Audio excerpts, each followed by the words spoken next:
Howdy, howdy. I thought your name was Howdy, sorry. Hey, Rod. Hey. Hi, kids, how are you? We're doing good. I like your mask with the smile on there. I can turn it upside down though. This is reversible. And I have done that before.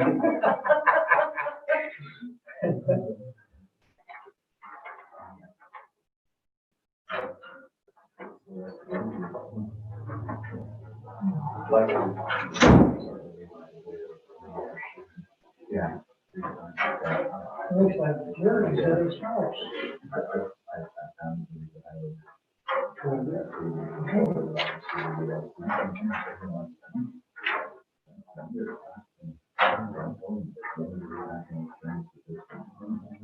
Howdy, Dave. What's up? How are you, senor?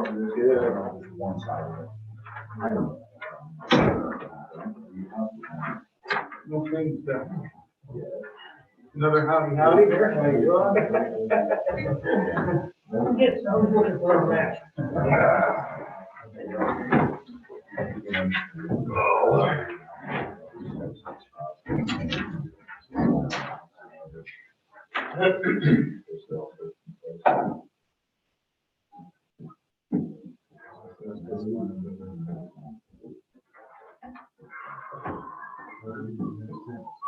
Well, the pointed hour is about here.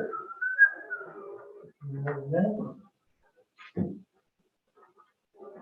That clock's slow, isn't it? 6 p.m., yeah. Yeah, my wife says it's Yeah. time. Yeah, I'd like to call this meeting to order of the Big Plains Water and Sewer Special Service District. If you would please stand, we'll pledge allegiance.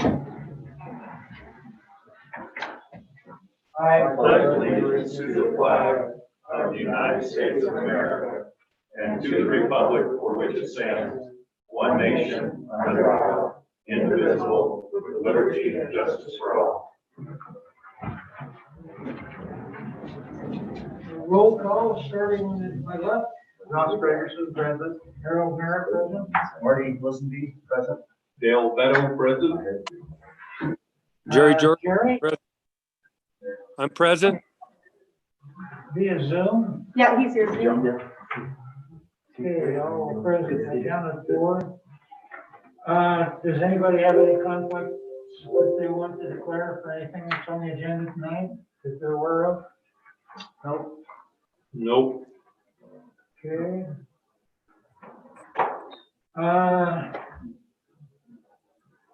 Consent agenda, do we have the, we don't have it. Have any minutes ready yet? Okay, the table on, I guess. we'll just skip the consent agenda for this. You don't have the financials or the operating budget, so we'll, I don't know. okay. We're going to staff reports then. Dale Harris, superintendent. John, I wasn't ready yet. You're the good man. Sorry, make your job. So I'd like to actually start off with, watched the planning commission, meeting last night. And noticed there was a lot of questions on water that the planning commission couldn't answer. So I would just like to kind of clarify what's actually going up on North Rome publicly. So everybody just kind of is aware of what that situation up there actually is. So it actually answer some of these folks' questions. When we put the system together, the new water system, 7 years ago, now probably Harold, 6, 7 years ago, we knew that there was problems up on North Rome with flow and with pressure. In fact, the house that Harold built and Louie's home has pickup pumps in the basements to be able to lift their water, to be able to use their water in the home.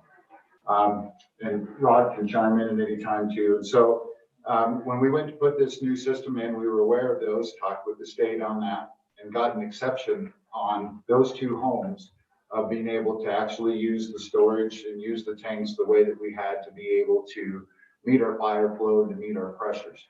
So the pressures up there right now aren't good. I mean, do they meet the minimum pressure requirements of 20 pounds? Yes. the span from below the tank to the tip of Juniper. To give you an idea, right below the tank, there's 30 pounds. In front of Louie's house, there's 28 pounds. You go to the top of Juniper, you've got 32 pounds. The fire system up there, for it to meet fire flow, if there's a fire, is a pumps on situation. And we will meet that fire flow if those pumps are on. We all are aware of what the situation is with our storage, and that is our Achilles in our system. When we were putting this new system together, there was supposed to be a 1 million gallon tank that was going to be on the other side of the canyon. It didn't happen. So we're stuck with what we have for right now. Our storage is 440,000 gallons as it is right now. I just want to assure people that going forward with any development that's going to happen in this town, there will be hydraulic modeling. There will be, apparatuses and facilities and pipes, tanks, all of this type of stuff that would be expected if it is actually shows in the hydraulic modeling that it should happen on those projects. But I want to assure everybody up on there that we do meet those minimum pressures. And with pumps on, we do meet those minimum flows. I'm able to produce almost 700 gallons a minute when those pumps are on. If Junior's here, he can speak to the fire flows. I keep those tanks, they're never down more than 20,000 gallons. So at any time, we've got 420,000 gallons of storage that's in those tanks. So I feel that we're prepared right now, today, for anything that would happen up on North Rome. So that's the first part of that. Now I'd like to go into. Before we move forward, can I ask a question about Yeah. that? So you just indicated that you're getting 700 gallons a minute at full capacity. Fire demand is how much? 20 minutes? 60 minutes. 60 minutes? Yeah. So at 60 minutes of flow, then you're pulling out roughly 42,000 gallons, which is only 10% of your capacity. And I think that's an important element there that we skipped over. So to make that clear, if somebody's house caught on fire, state code is you have to have 60 minutes of water flow at 700 gallons a minute. That only equivalates to 10% of your total storage. It's actually 1,000. Sorry? It's actually 1,000. Per NFPA, it's actually 1,000. Right. So 1,000 gallon a minute? yeah, it's So 1,000 you're gallons. 60,000 gallons of the 443,000 Yeah. gallons. But you got to think about that. There's not just one engine going to be plugged in there if there is a structure fire. We will have multiple engines there. We might even have 5 engines there, and they will all be pulling water. So I understand that. I'm Yeah. just saying that. we're talking minimum, and that's fine. I just wanted to Yeah. point it out that when we start talking about these fearful things That's pumps on too. that we need to understand that the magnitude of what we're talking about is actually minuscule compared to what our capability is. Exactly, and that's why I explained that out so folks would understand that we are in a good situation of when it comes to fire flow up on there. Thank you. The other thing is going into the drought that we all know that we're experiencing, and I would just like to make some recommendations. We are in a D4, which is an exceptional dry for our area right here. It's the worst drought that we've had in 1,500 years. On Utah's record, December 1st of this year was the driest day ever. We're not setting records for days in a row. That happened in between 2001 and 2006, April 2001 to October. There was 288 days of 288 weeks of extreme drought. My concern is this, is that on the Apple Valley side of this system, I haven't seen any representation in my static drop of my levels in my wells. Cedar Point is a different story. Well 59, we lost 20 feet of static head this summer.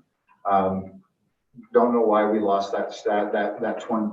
Excuse me, static or pumping, you know? Static. Static? Yeah, we lost that. We went from 73 down to 53 of our standing water in 59.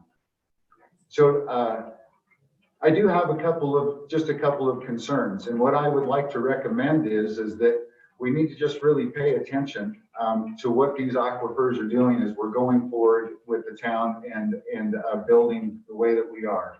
I'm not sounding any alarm whatsoever. I'm putting out a concern of mine.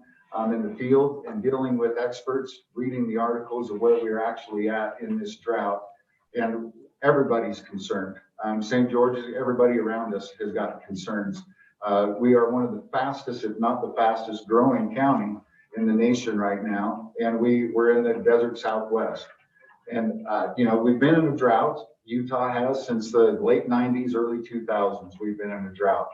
This D4 is a big deal, and there is no relief in sight, folks. There's nothing in the forecast for rain or anything like that. So I would just like to recommend that we need to come up with some type of a program here, and so that we're not building so fast that we're pulling away from our water. My suggestion would be is that we just start doing some static level tests as we're building. We build so much, whatever that amount is going to be, and then we check our static levels for a period of time, whether that be months, years, or whatever, and we see where our static levels are. Because we all know if we don't have water up here, we can't keep growing. So I think that as the stewards of this aquifer, we need to be paying attention to those static levels, so that we're just not all of a sudden one day we wake up, and it's a real thing that it can happen. When I was managing public works for Springdale, literally overnight, Rockville ran out of water. Their aquifers stopped charging, and we had to hard pipe Springdale into Rockville for them to even survive. In fact, Springdale still releases water to Rockville now. That literally happened overnight for those folks. It just wasn't charging. I want to be ahead of that when it comes to the SSD and the town as we grow. I just don't want us to be in that situation where we wake up one day and go, God. And I just feel like that we need to pay attention to those static levels, and we need to act accordingly with those static levels. I think that it's very imperative that we get a known source that has ran for hundreds of years, literally, which is Canaan. It needs to start moving this way ASAP, especially for the relief of Cedar Point. There has been algae in that system from day one. It is a pain in the ass. It's embarrassing to have people call me almost on a weekly basis because they've got this iron algae in the system. It's what I pump out of the ground. Unless we're going to treat, you can't get rid of it. We really need to start focusing on those sources and getting those known sources coming this way. We need to first get them to Cedar Point, and we really need to figure out what we can do to get it over here. Because then in our hot summer months, we can just start bumping these wells once in a while. Our aquifer can have some time to do recharging, and we can be utilizing those springs, which we're just running down the road right now. That's about all I got. Any questions? One thing I might add that has occurred to me, and as we look at developments of 50 houses, 60 houses, we tend to concentrate on those. But in the meantime, we're filling up the vacant lots in Gooseberry and here and there. It's 5 houses here on this street, 2 or 3 over here. And all of a sudden we realize we've done a 50-house development right in the middle of the town, and it's just been a hit and miss thing if lots have been approved for 10 years. So it all has to be blended together, because we're pumping water places that aren't obvious where our development is obvious. So I think our main concern is, I agree that the Canaan Springs is probably going to be our salvation in reality, but I think that we need to concentrate on these developments, bringing a lot of storage with them, because we can, even with minimum flows, we can fill large tanks at night, and then they'll be used during the daytime. So we can idle the pumps or pick up what Canaan's got. And if we have small tanks, we can only fill them so full, and Canaan water is going to go wherever it goes, because we can't shut it off.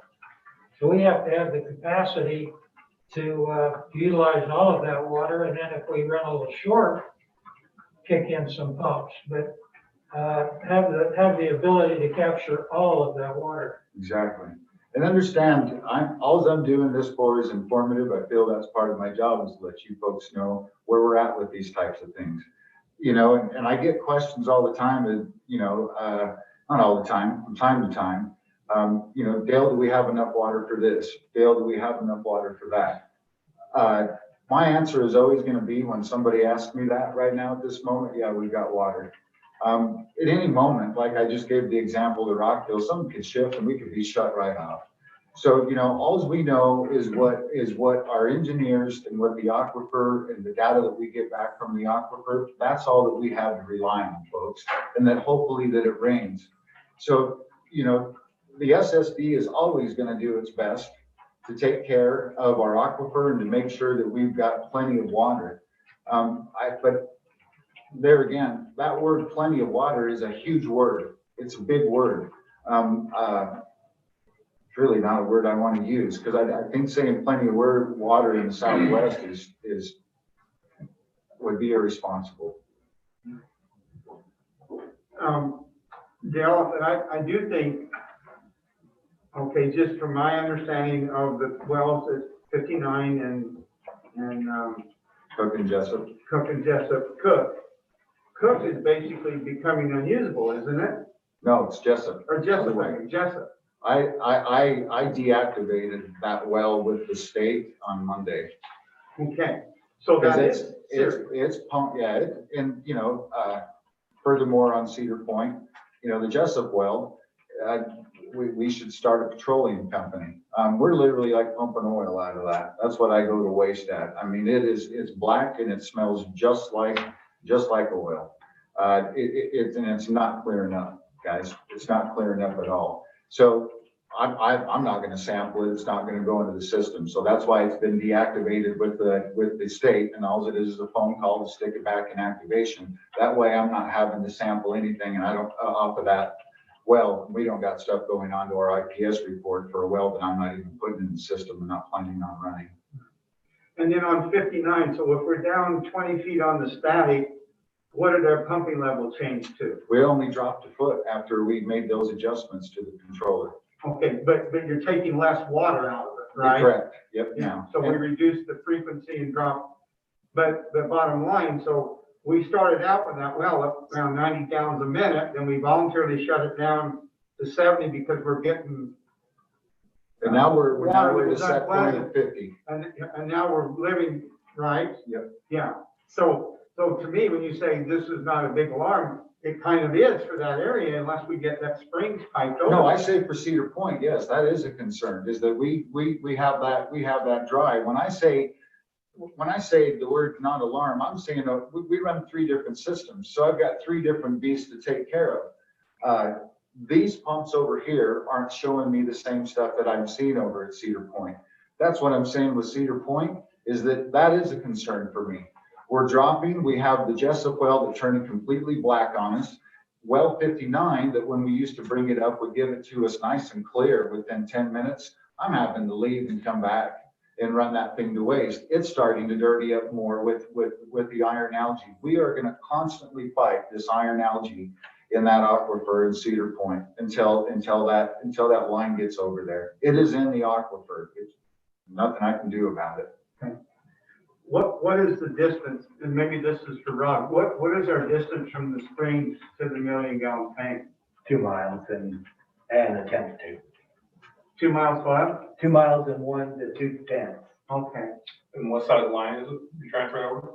Well, we modeled a whole number of different sizes, all the way from 4-inch up to 24 inch. And where have you concluded? 12. 12? That's what I would like. 12 inch for 100? Well, 12 will work really nicely. From an engineering perspective, I'd like to get a bigger pipe in there. Ductile or? But that's not, that topic hasn't even been discussed, but I have my own preferences there, but we haven't even gotten to that place. Which is? This is the PVC in these kind of cases, or HDPE. Exactly. No ductile. There's some corrosive soils through that area, and it's challenging to keep track of it. And the cost of treatment of the well? You have any idea what it would cost you to put a small treatment package plant in there to treat the water? We're not even looking at treatment on those wells because they're not producing enough to make it cost effective. So for treatment for that, Dale, you're not just gonna be able to sit something, like a little filter system right there in the pump house and filter that out. In fact, we've actually tried that on a mini scale with the Jessup well. Yeah. That's actually what my forte is treatment plants. You would have to build a treatment plant for that iron algae. So Rod, I know this is way out, but my question is, didn't we come up with a number of 100 and something gallons a minute on the springs right now? Yeah, we have some numbers based on the new construction and the existing spring. We'll have a better handle on that when we finish the pipeline portion and add meters. We'll know very precisely. Yeah. But I mean, okay, I don't have the charts. Is there that much friction loss for 100 gallons or 150 gallons over 2 miles? Well, in the smaller diameters, because at one point we looked at like 4-inch pipe, and there is significant head loss due to friction at those kind of sizes. And even though we're looking at a 12-inch pipe, and we can't necessarily even fill a 12-inch pipe to full capacity through portions of that preliminary design, I still think it makes sense, even if we're flowing open channel in some areas, so that we push the water to the tank. There's some ups and downs and some highs and lows, and I want that system to gravity flow. To me, that's a big money saver over a long period of time, and that's what I've been looking to do. Thank you. Anybody else have anything for Dale? I guess my other question is there something that we can do with the state as far as an emergency? I mean, if this is, to me, starting to become emergency at Cedar Point, because we're, right? I mean, is there something we could approach the state on? Well, we've had some of those discussions. We started some of those discussions when we started to see the head loss dropping, and Dell keeps a great eye on that. I'm sort of second party to a lot of that stuff, but I have started some of those discussions. But actually, I think the best remedy for that is the same program we have used at the Canaan Springs. If we get to a place where it's an emergency, there is a funding source. We've already done, we're pretty experienced with working with that particular program now. It's taken us a while to get there, and every time, and I've said this a lot, but whenever you work with the federal government, there are unforeseen delays, there's an unforeseen paperwork, there are challenges that you can't always anticipate. And that's been the case on these projects as well. But that's where we go. In my view. You've been checking on Canaan Springs at least weekly. Have you noticed any change in the overflow that's open No, now? it's both springs. In fact, I flushed the lower spring Tuesday, and it's flowing just as much out the waste when I dump that as it has since the day that we got it. And I think that we've increased our flow a little bit out of the one that we've rehabbed.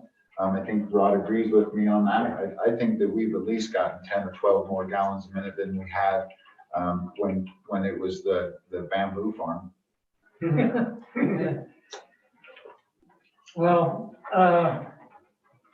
in my mind, we've accomplished enough to know kind of where we're at, because after the earthquake, we didn't know what was going on or what we could save, if anything. And that's turned out far better than I hoped. Yeah. So that facility is in and running. The valves are there. All we have to do is hook onto the pipe and run down the canyon now. That's exactly where we're at. Is it's just waiting? We're just waiting for pipe now. Waiting for those guys to come up and put pipe in. The last time I talked to PCI, they were talking about the latter part of January to stage that. I don't know how long it'll take them to get out of the canyon. I don't think they know, but this is a little bit off track, but it's interesting to everybody, I think, at least to me.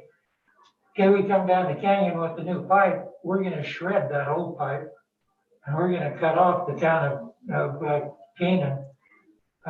It's gonna be dry, so we're gonna have the tank totally full, tell everybody to go easy on it, because we don't know how much we're gonna tear up and how long it's gonna take us to put it back together. Well, I told John and, not John, Wayne, coming up with a plan with that. And since we're doing this in the winter months, and of course that tank is always full, it's always overflowing, that what we'll do is we will, before those guys actually start digging and putting pipe on, every day that they do that, I'm going up and turning that spring out. That way that line does not have all of that head pressure on it. And as we go down and we expose parts of that, as we're laying that, we will let that water out. If we hit that line and we still have everything charged, of course, all of that mud is just going to push into that pipe. We will never get it out. It'll go all the way to the tank. It'll end up all the way in Canaan. But if we have the source shut off and that tank is full, because in the winter time, Canaan's about 5 days on that 100,000 gallons, 5 to 6 days in the middle of the winter. So we'll be able to turn that spring out, lay pipe, and if they hit the pipe, we're going to have a little bit of water, but we're at least not going to have the force packing it into that pipe where we're not going to be able to get it out. And then before they come up, of course, I've got that water sniffer, and I will go through there and actually hit those corners and bends so we can kind of get an alignment and hopefully alleviate a bunch of that hitting. But like Rod said, we are planning on the line's going to get hit. It is going to get hit. Another question for you experts. We have a tank that's empty, hasn't been used for a long time.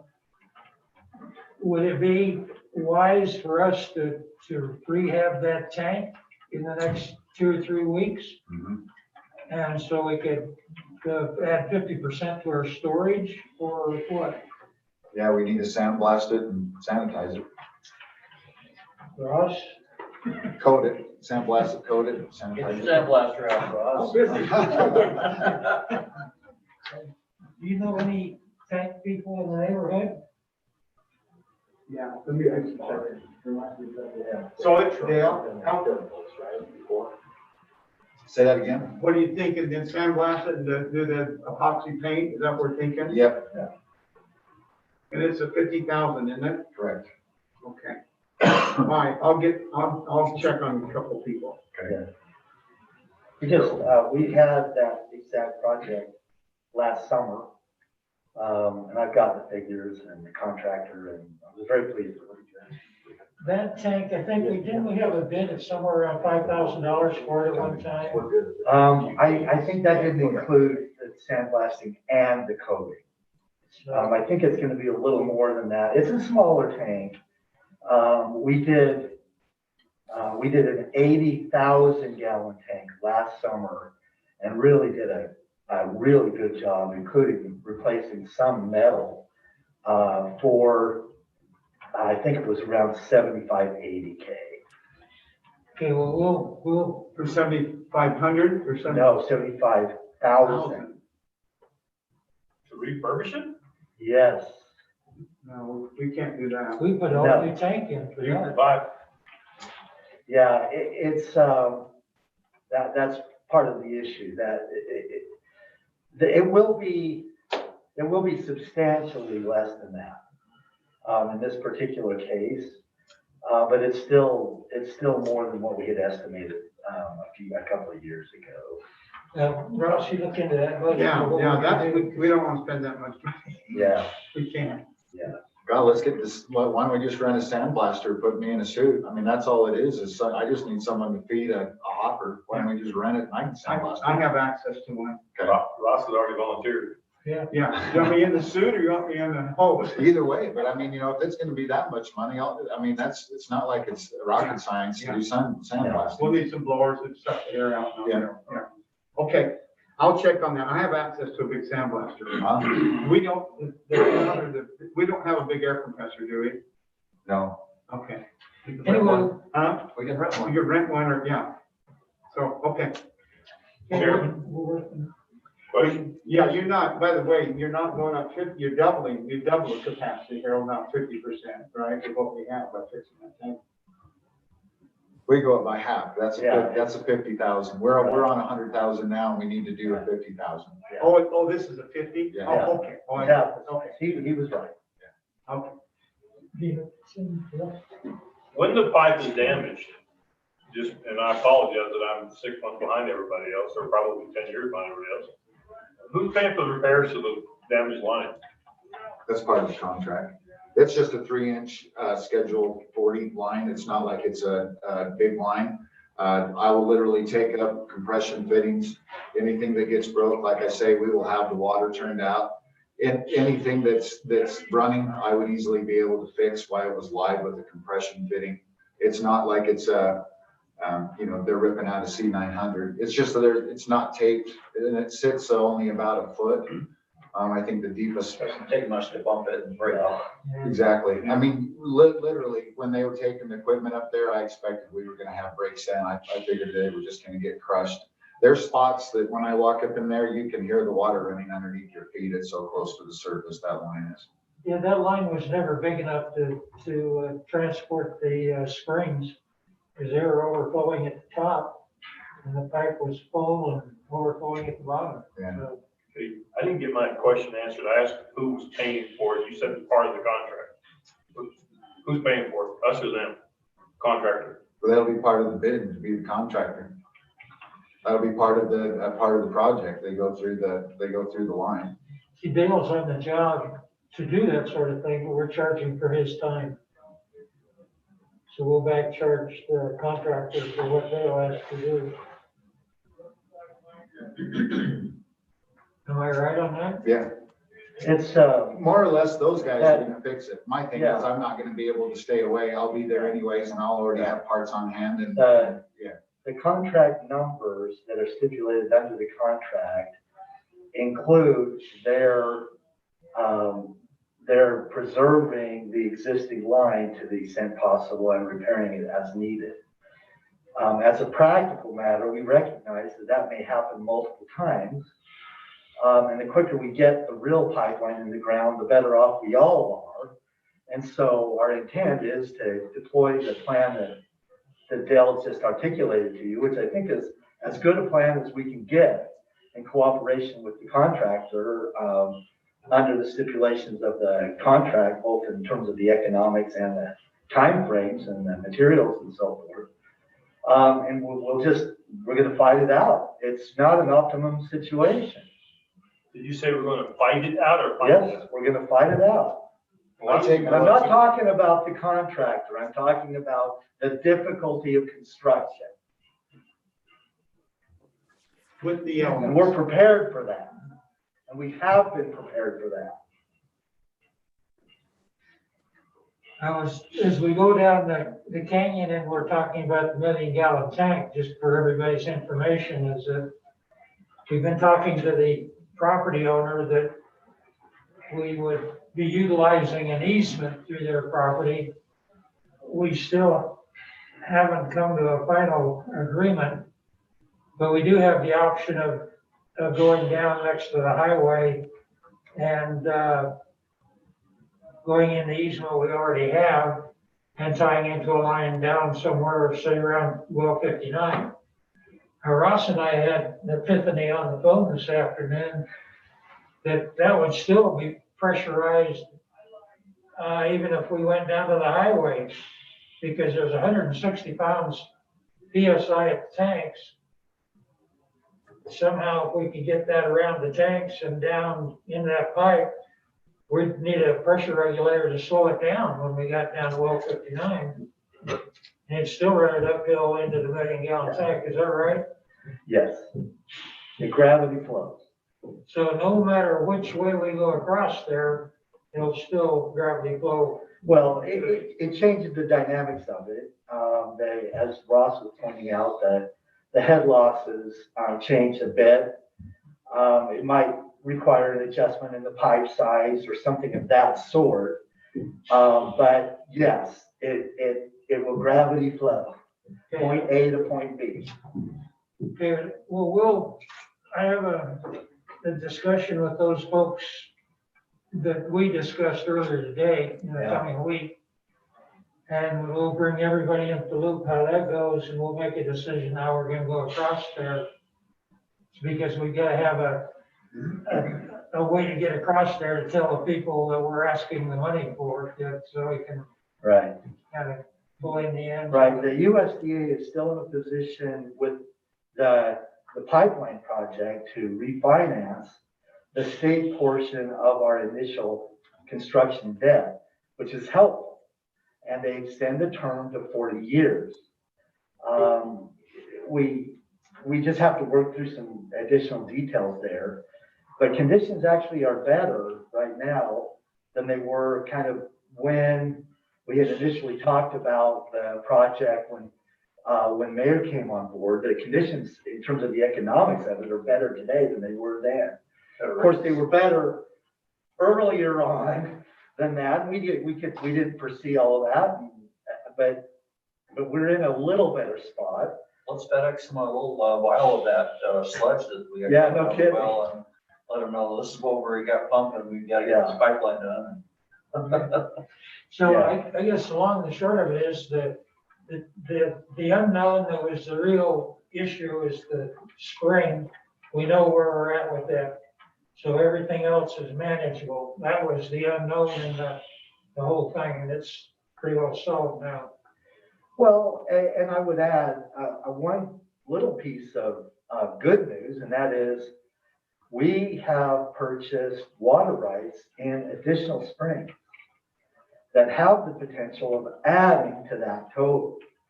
Now that's going to require additional projects and additional effort, financial in particular. We're not necessarily prepared to do that today, but we have tried to foresee that kind of situation as best we could. And we did negotiate that into our original purchase of the Canaan system. Yeah, we have water in 7 springs or 5? Five that are active and an additional 2 that probably are not going to turn out to be worth a whole lot to us. Yeah. Okay.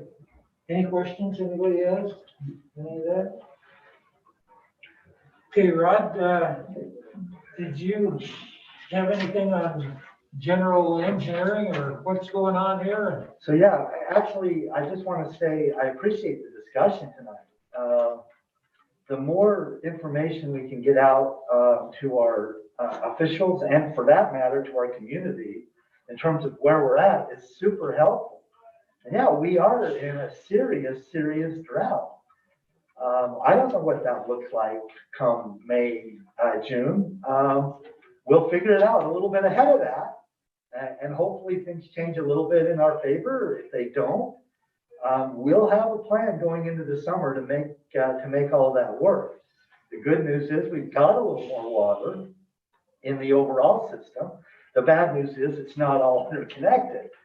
So we'll figure some things out that way and get some plans in place to make sure we service what we have primarily, and then plan for the future as we go forward. Yeah, I don't know if it's possible or not, but we can come out of the canyon in a hurry, and the delay would be from the canyon to the million-gallon tank. Yeah. And so as soon as we can get this meeting next week, either working one way or the other, make a decision as to what way we're gonna go and present that to the money people and see what we get. Agreed.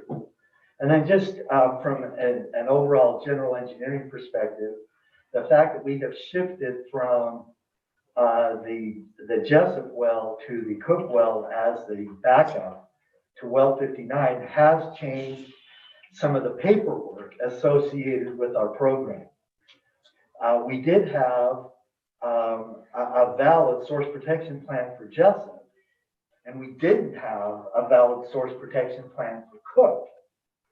We anticipated that we would need that at some point, and we did do that project when we did the source protection plan for well 59. It hasn't been completely approved. but we've been very, very diligent in getting that source protection plan final approved over the last 30 to 45 days. And the last thing I heard was it is approved subject to the final reviews. And that's tremendously good news, because otherwise pumping Cook as the backup, we're actually in violation of the system programming that we had in place. Additional to the source protection plan, we have had to move some water rights around a little bit as well, and that is in process.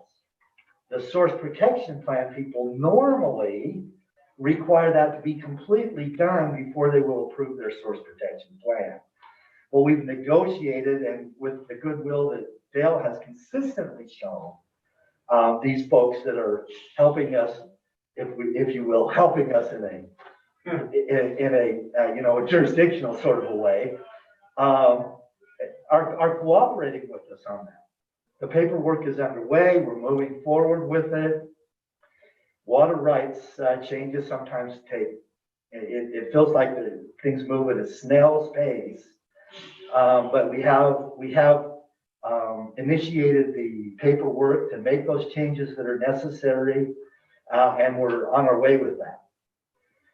So kind of an unexpected twist that we weren't really necessarily anticipating right now, but it happened. And as I said, because we felt like we needed to do a source protection plan for Cookwell anyway, and it didn't turn out to be super expensive because we were already deeply engaged in the Well 59 program.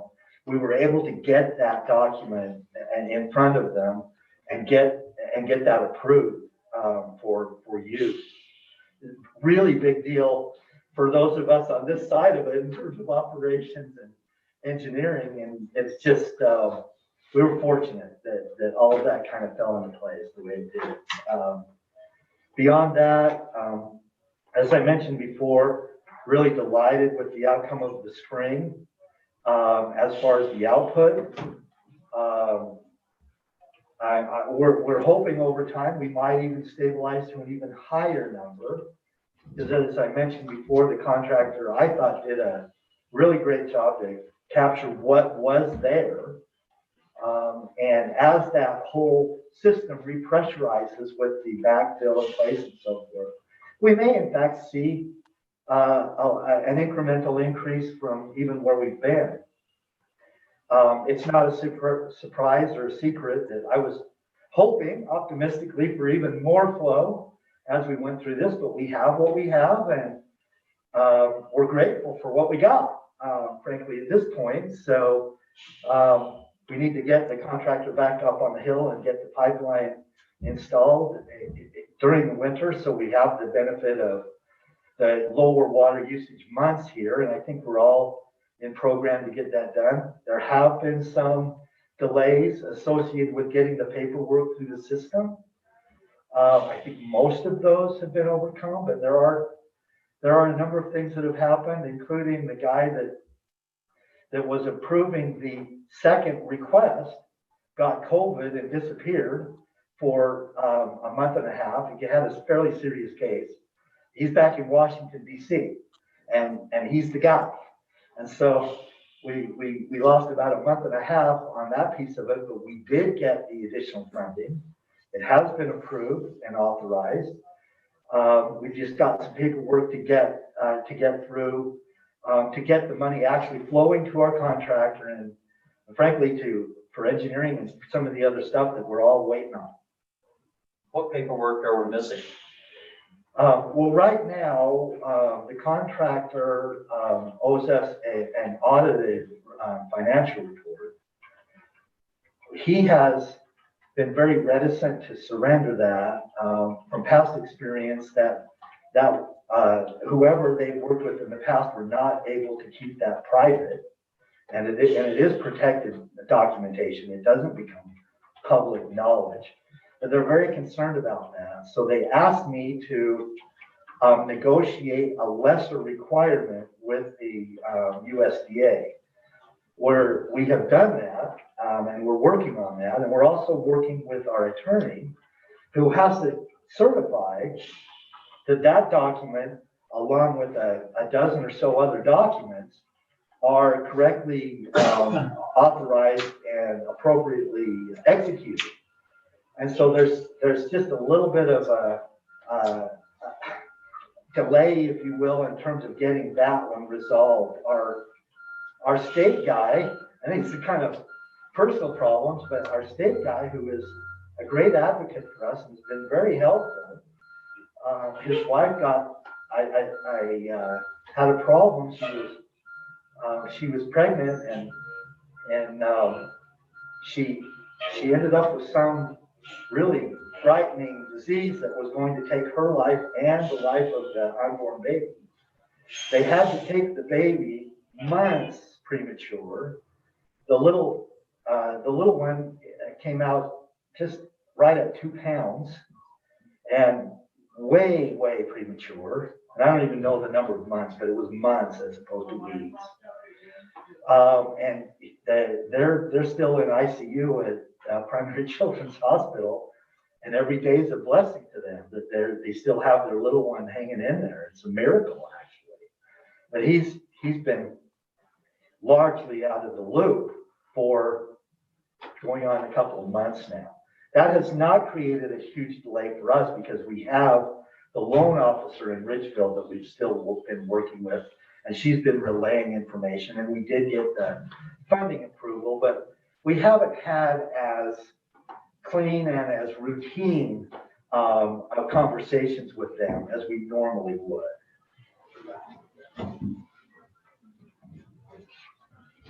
Anything anybody else has? Okay, appreciate it, Rod, and then we'll get together and get a meeting lined up date next week and forge ahead with the direction we're gonna go on this. Discussion and action on decision and possible action on adoption of meeting schedule. John, could you explain to me a little bit what? Yeah, absolutely. So, state law just requires that we adopt a meeting schedule and publish it at the beginning of the year. This is just following the same normal schedule that we've been doing. Thank you. I make a motion that we adopt the 2020 annual meeting schedule of Big Plains Water I and second Sewer it. District. Bill? Aye. Right. I, Okay, then item 4, the standby generator has been purchased, I understand, and Mr. Vito, heavy on the mister, has a trailer for us. And so we'll put the two together and be on our way, right? So I think. So with that being said, I don't know exactly what the motion, it's all history. It's already done, Yeah, we already approved everything. It's already approved and town council. Gail, I don't signed want to off. talk to you, it's a Kohler generator, 150 kW, has all the panels, it's all enclosed, it's nice, it was a standby generator, has about 800 hours. That's gonna be awesome. So is there an auto sync on it, or is it just powers off? We turn the generator on, power comes on, we shut the generator. Yeah, so we'll come up, when we get it mounted. I also picked up a fuel tank. I know I had that one that you and I talked about, we can look at either one of those. So we got a fuel tank, so Awesome. we get that mounted and. That's a Kohler, is that a diesel generator? Yes, yes.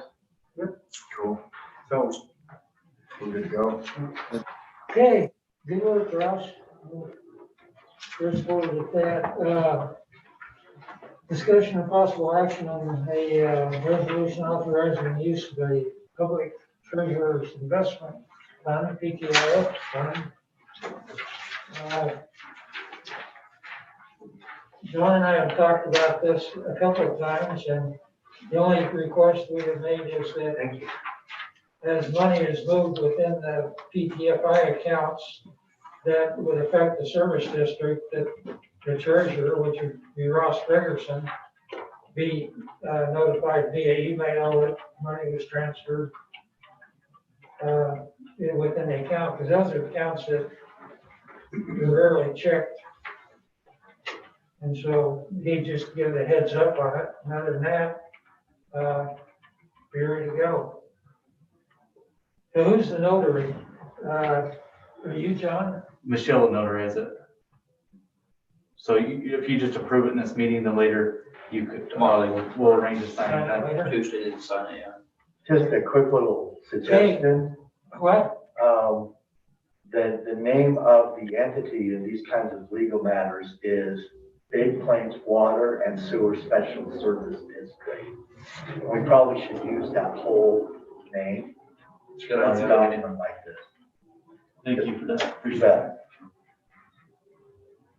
So I think a motion that we approve the appointment of, I think, let's see, be Harold Merritt, Ross Gregerson, and John Barlow as individuals in connection with the Big Plains Water and Sewer Special Service District PTIF account. And the document we have here, we're going to change that to include the full name of Plains Water and Sewer Special Service District. And John Barlow is to email any Ross Gregerson or Harold Merritt anytime any money is transferred for the purposes of the district.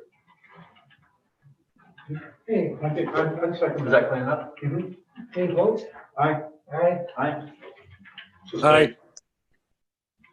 So then we need to come in the office then and sign it in the future then, John? Okay. Yeah, I'll set an appointment and give it to you. Okay.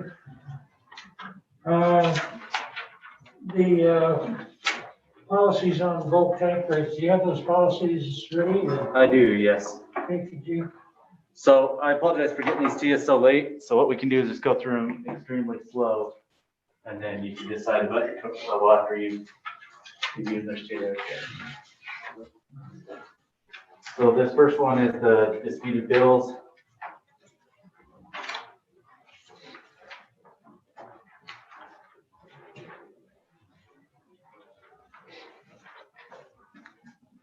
So as we go through these, the first thing I'll do is talk about the problem that we're solving, and then a conceptual overview of how we went about solving it, and then we'll read through the actual verbiage of the policy that you're being asked to look at tonight.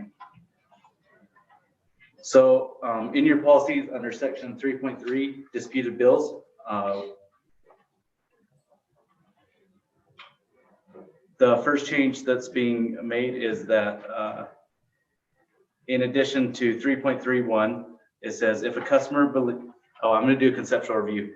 So basically, the problem that we're solving is when customers come in and for various reasons, and Dale could expound on this for a long time, but for various reasons, people have usage that's higher than what they expect. Sometimes it's because of a pipe leak. Sometimes it's because some of our meters are radio meters and they just read wrong, and not as in the meter's actually calculating wrong, but the signal gets mixed up.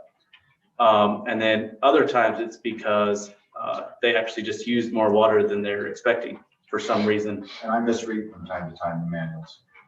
Right. So there's these errors, but one of the things that's absolutely not an error, and I'm not an expert in this, so I'll let Dell talk about it, but one of the things that's not a problem is the actual meter malfunctioning. So these meters are used across the country. It'd be a global, a nationwide problem if a meter was defective. It'd be like if your chicken had salmonella or something, like everyone would start like, alarming bells and stuff. So Can I clarify something right there, John? It won't error on high reading. So they are designed to never overread. They will underread. All that is in there is basically a little hamster wheel in there with fins. One of those fins gets broke off or something plugs, the meter runs slower. Like I always tell folks, the meter's not gonna lie, your water did go through the meter, let's just figure out where it got used. So the water that is on the meter will always be accurate in the sense of it's not gonna overread and tell people they've used more water than they use. It just won't happen. Just as a quick point, meters do fail. They fail on the side of mechanical breakdown, like anything else in the equipment world does. And it generally, and maybe the word could even be stronger than generally, cannot create an overusage problem. It's just not in the programming.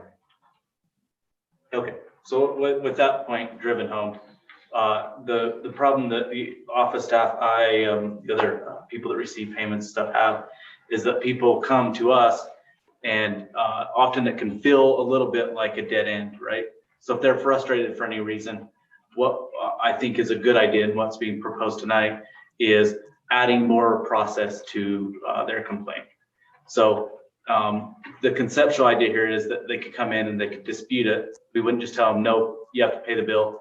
No, they can dispute it. They can say, look, I've got a problem. And as you'll see in the section that's already existing under 3.33, then their account is not going to accrue late fees. It's not going to, if they formally dispute the bill, then they get a little bit of temporary reprieve while they figure this out. Okay, the next conceptual idea is that, and this is the part that I added in 3.31, staff will fill out a customer billing protest form. So when a staff member receives the call or is talking to a customer who feels like their bill is not right, they'll fill out a form and get the process started. Okay, the next thing that will happen is staff will schedule an appointment with the water superintendent, Dell. He'll go out there and reread the meter. Okay, so after he's done that, he's gonna make some determinations, and we'll talk about that further. And after he's made a determination, that's considered final, except for there's one last appeal that they can do. They can appeal it to you, to this board. Okay, when they appeal it to this board, the only thing that the board will be considering based on how this policy is written is whether or not staff followed the appropriate process and the customer is being treated in accordance with this policy. You're not here to legislate whether or not they have financial issues or anything like that, or whether the meters work, or all you're doing is saying, was the process followed? So that's a check. That's a final check that customer can get to make sure that they're being treated properly. Okay, now we can dive into the specifics. So I'm gonna go through this in very slow detail to make sure that we're all on the same page. So after 3.34, you should see procedures for investigating customer billing. Now this should all be in line with what I just said conceptually. 3.35, the accounts receivable clerk will schedule a time with the water superintendent to manually read the meter. The water superintendent will manually read the meter. So that's very clear, right? Accounts receivable clerk or her designee schedules a time, the water superintendent reads it. Okay, 3.36, the water superintendent will then make a determination about, and there's some typo there, about how to classify the water usage billed as either A, the water is used by the customer, B, there's a water leak, or C, a meter reading error. So he'll make a determination and he'll put it into one of those three classifications.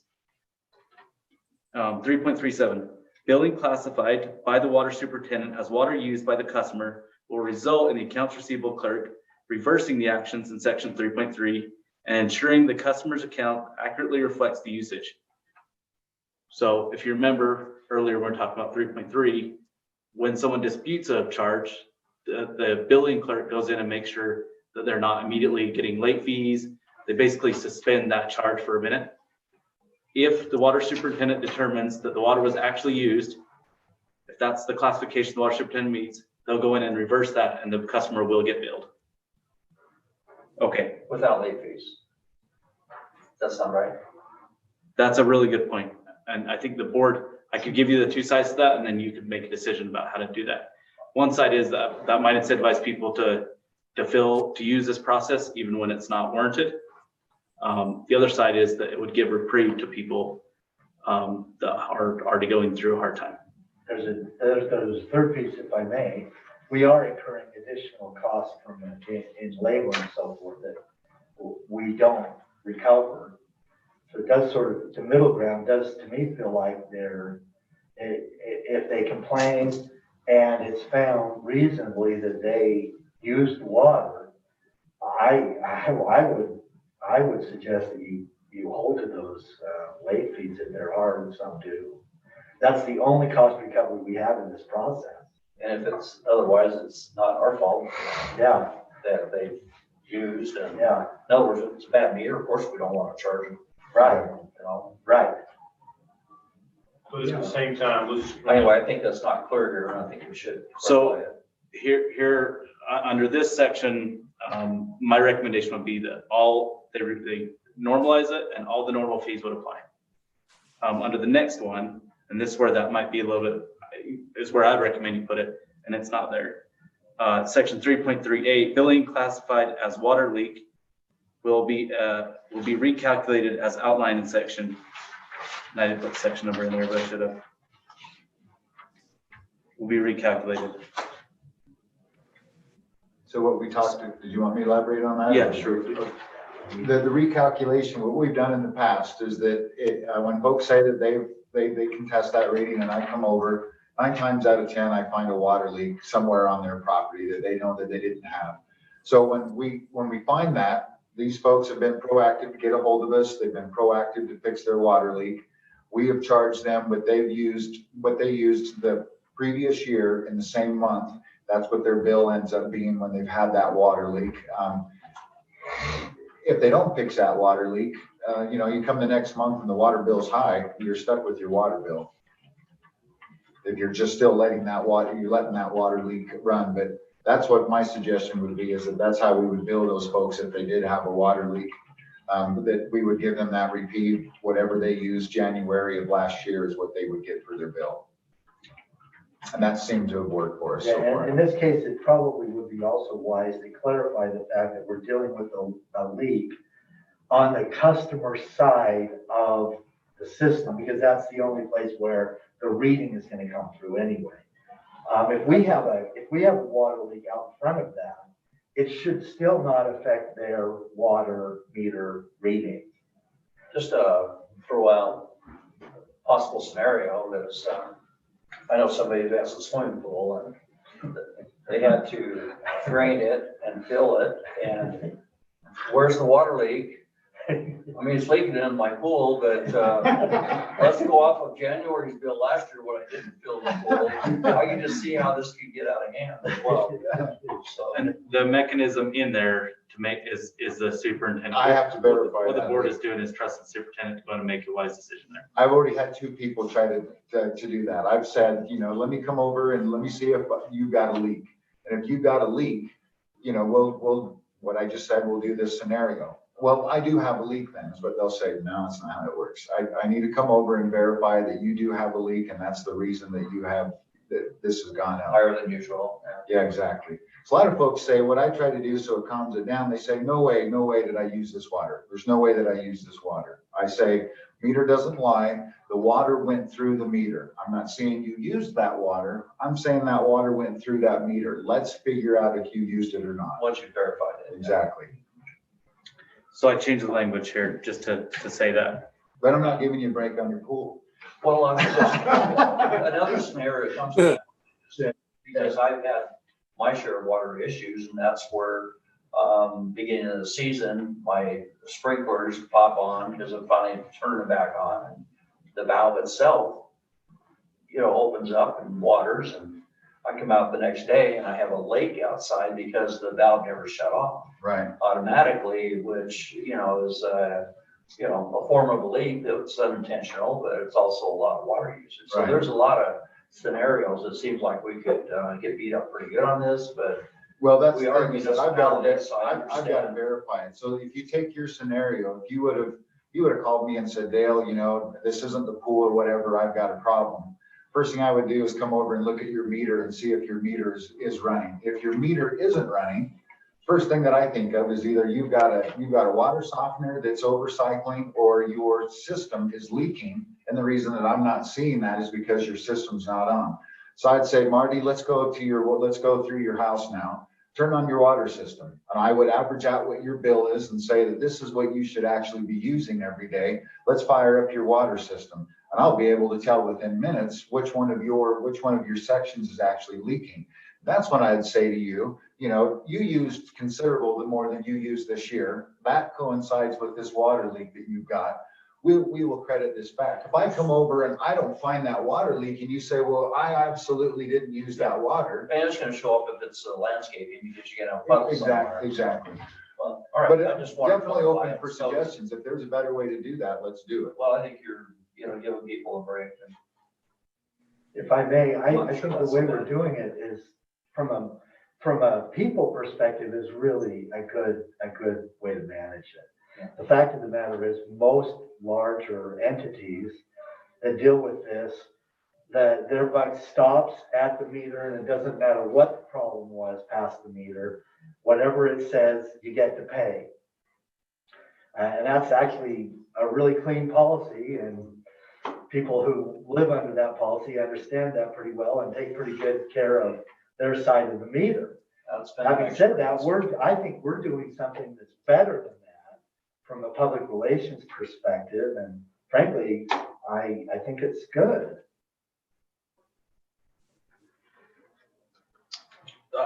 So on section 3.38, the language will now read, billing classified as water leak will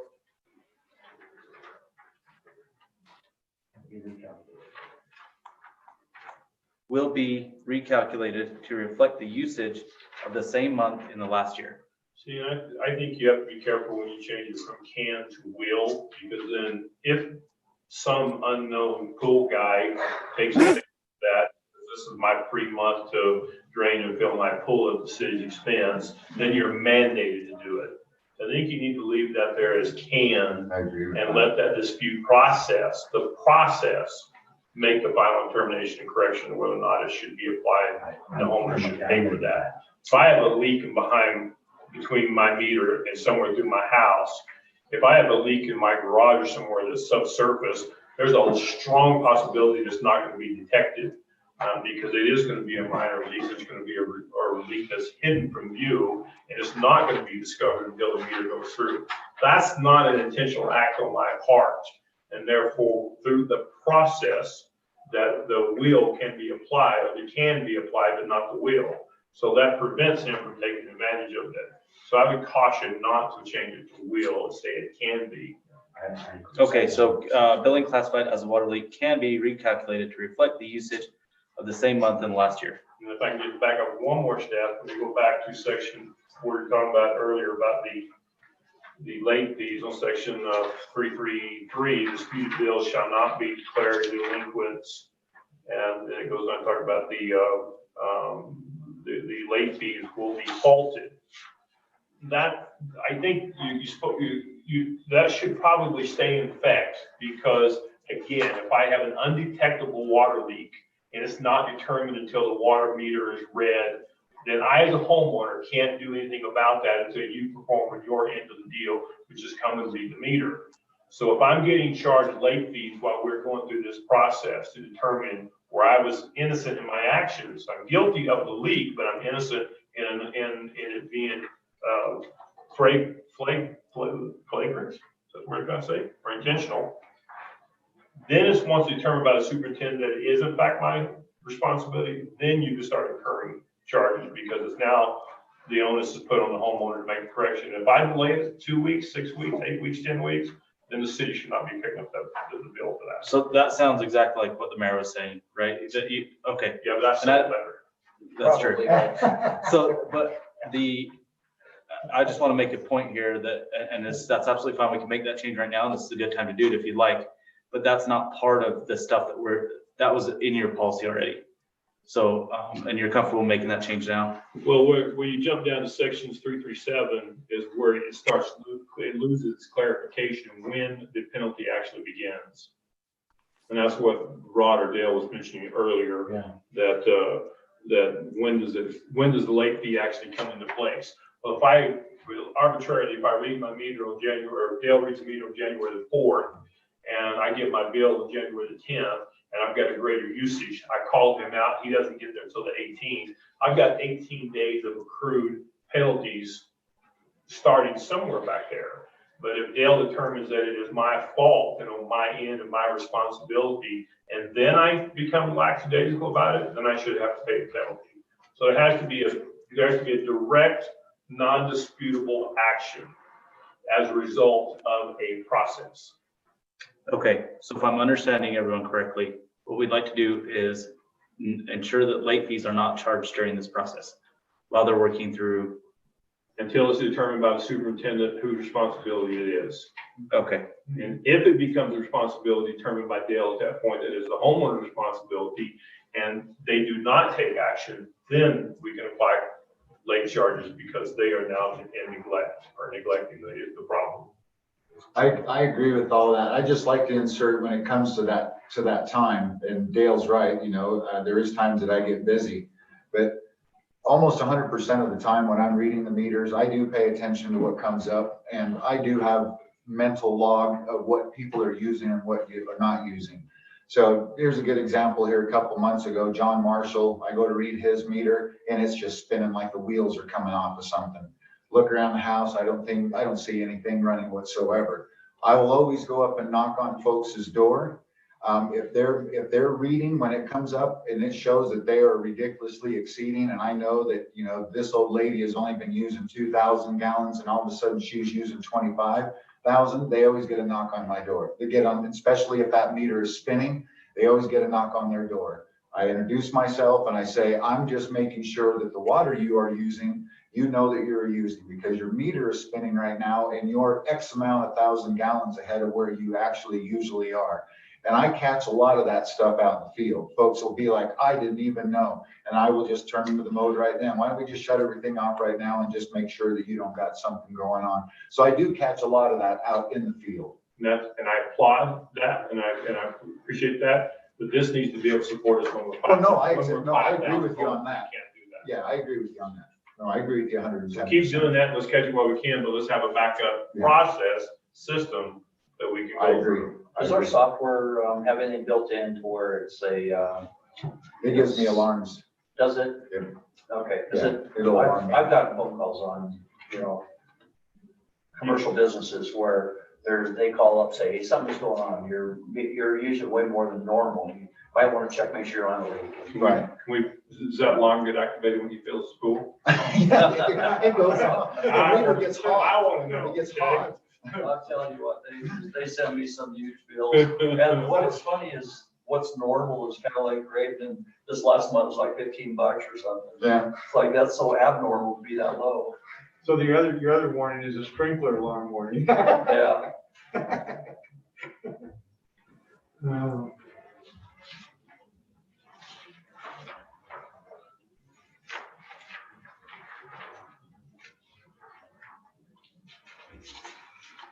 Section 339. okay, so late fee shall not be charged from the time the customer notifies the district of the dispute and the time the superintendent makes a determination about classification. You say until such time?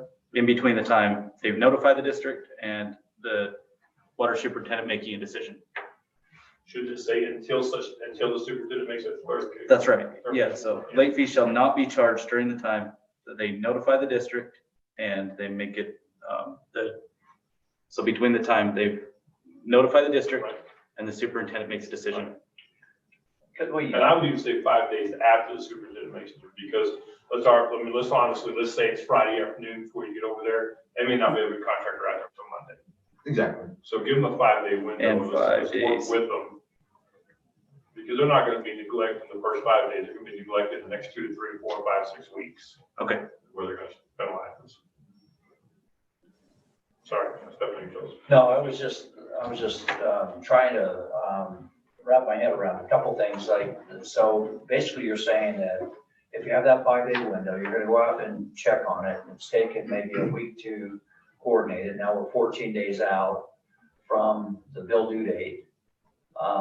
Once you become late, it doesn't become delinquent during this no, I'm process. talking about just normal without any dispute. The last day of the next month, usually the 30th. So they've got 30 days to 6 weeks. notify us without a late fee anyway.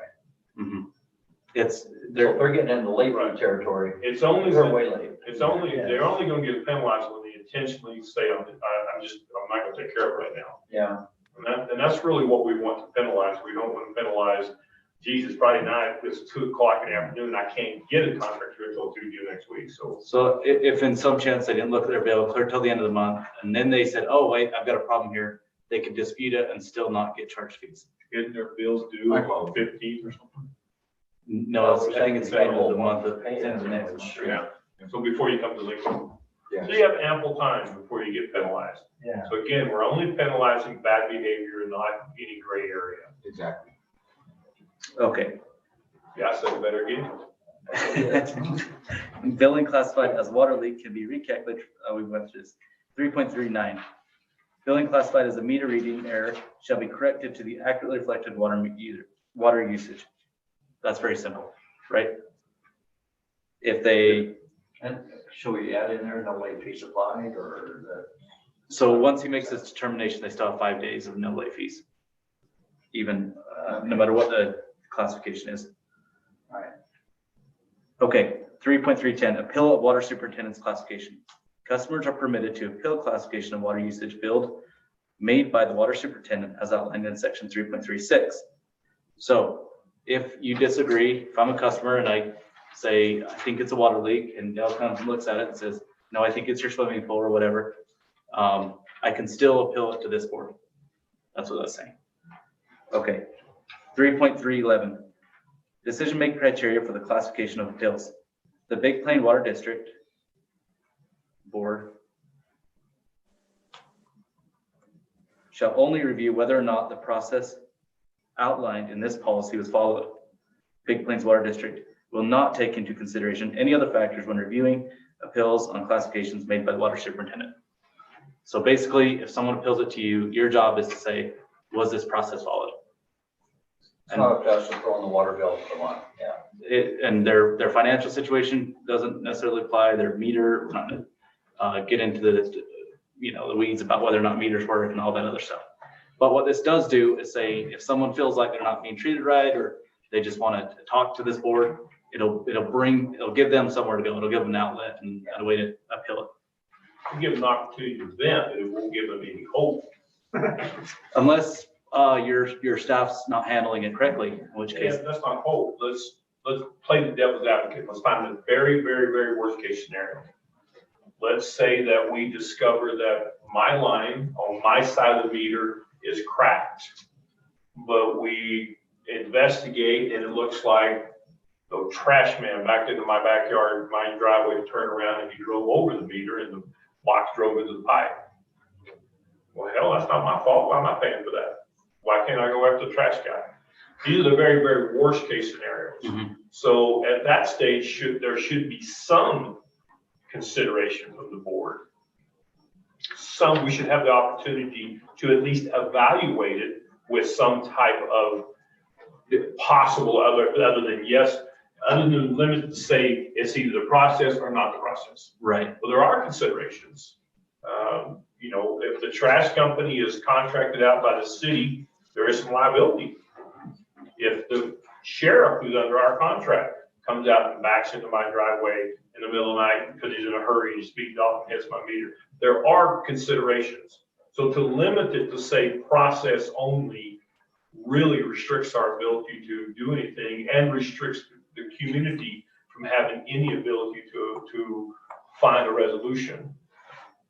I think you ought to have 1 or 2 words that gives us a little ability to, I don't want to go through and put a checklist of things together, say, okay, if you meet this criteria, I just want to have enough wiggle room to say, we have a responsibility to the homeowner to be fair. And if it is at no fault of the homeowner because of causes of a third party, then there should be some type of understanding or working compromise in there somehow. Can I interject there? We personally wouldn't be letting it get that far. So if we go by your scenario, let's say this guy runs into your yard.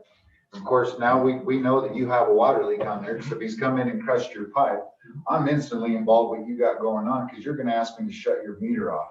Right then, whatever that damage happened that that guy did on your side, I am visually now seeing that you did have a water leak and it was not caused by you. And we wouldn't be charging you. We would be using that previous year because you went in and out. Now, you know, they did a whole bunch of destruction and it cost you a whole bunch of money and, you know, you got to sue the guys to get it done. I feel that the appeal process, me as the guy that runs the thing, wouldn't let it get that far. I'd be working with the people and saying, you know, you do have this damage. This is going on. We're not going to stick you with any of this for it to even get to that appeal process. That wouldn't even be something that I would be like, Dale, you know, this guy obviously ran you over. You're solid with us. Let's just get it taken care of. And Okay. It's still up to him to repair it. I'm because- gonna keep playing devil's advocate, okay? Now I back over my own water box and break my line. And I call you next morning and say, hey, the sheriff came out here last night, turned around. How do you know it was the sheriff? Well, that's the whole point. You might have tire tracks and that's all you Yeah, but how have. do And we- you have no idea who it is. Here's my point. It doesn't matter for me who created it. You still have a leak on your side and you made the district aware of it and we will take care of you. Plain and No, simple. because it's not the district's responsibility to fix we're not. my water line. No, I ain't gonna fix anything. We're talking about a bill that if We're just talking about the water part. exactly, if someone runs that over, Dale, and if I'm like talking you're about the billing process portion of it. They don't have the ability to come in and bill to the board when some scenario like that occurs. Well, we're not going to charge them, is what he's saying, for the water, but they still have to fix their side of the meter. exactly. Which is, you know, and they can argue with the sheriff and the dump, you know, the trash guy or whatever later. We're definitely not gonna run you through the We're coals not and say, gonna well, fix it. God, you know, you're gonna have to appeal this to the board. I don't see that. Yeah, I think that this comes back to the board and there has to be an end to it somewhere. And if they feel that they're being wrong, then they can, you know, that their attorney can call our attorney and they can call us and say. Why let it grow to that? I mean, why let that tree grow that large? It's not gonna get that big because we're reasonable people. Right, and that's why we need to end it. But if this board has zero ability to make it a call, then they're appealing to a blank wall. That's my point. I think the part that's, that could be said here is that the policy on this particular thing may run out, right? Like it may hit a dead end, but that doesn't mean that your authority as a board has hit a dead end, right? So, I mean, It does if we agree to that. I don't know that that's true, right? So if you have, Until you can tell me, then I'm not gonna vote for it, because that, when I read it verbatim, black and white, it states that the only thing that I can rule on is whether or not the process was followed. what if we just remove the section that says the Big Plains, just leave only the first sentence? So the Big Plains Water District Board will review whether or not the process was outlined. The process outlined in this policy was followed. So you're reviewing that, but it doesn't say there's no other limitations. At that point, you make a decision. Because precedence has established that we're reviewing process only. And then if something else pops up that's We're outside not that, entitled to that, because we're only allowed to review the process. Well, it's taken out the sentence that says no, that we can't consider any other I factors. would defer, It's- I would defer to Sean and ask him to verify that we can expound from it. If he feels we can expound, we can expound. I don't believe we can, but I think we should review it. So my only suggestion is, guys, and this doesn't turn into an argument, is that we not shackle ourselves. Mhm. That's it. We're here to serve our public, and putting shackles on ourselves and turning it back to a process prevents this board from serving our community. Only this process gets the service. That was my only objection here. okay, so that's a decision point then. Would you like to table? Would you like to delete that sentence? Would I you would like? like to take a stab at a motion on this, if you guys don't mind. I'd like to make a motion that we approve with changes the disputed bills editing that's presented with the removal and of 3.3.11 altogether. And we can review this and then at a future meeting, bring that back into play once we've played with that verbiage more, but at least it gives us a direction on rest of the disputed items. I can go along with that. I think that we'll have it resolved long before we ever get there. But in the meantime, if we have someone come in tomorrow, we have a policy in place. And then let's polish this up a little bit, maybe on that final, because that takes away the limits of the board altogether at this point. I think you're trying to make this administrative only. I get what Dale says, that we're here to serve the public, and if there is some wild extenuating circumstance that, right now, the way this is written, this Dale is the final say-so basically, and we're trying to say that maybe as a group, we feel like that he's been a little too hard on the public. Can I clarify? I want to clarify. I don't think that'll ever happen. I'm just worried about the elephant that finds its way in my yard. Can I clarify your motion is? Yes. Is it to accept the verbiage as is or accept, move forward and continue policy? As edited, but we're gonna leave out 3.3.11, which limits the board. Just leave that out altogether for today. Okay, I can second that. Vote. I'm okay. Aye. Aye. Aye. Jerry was aye. There's Jerry. I didn't hear him time before. Thanks. All right. Thank you, John. Did you have time to get the other, I did. you did? Ooh, there's more. We tried it on water.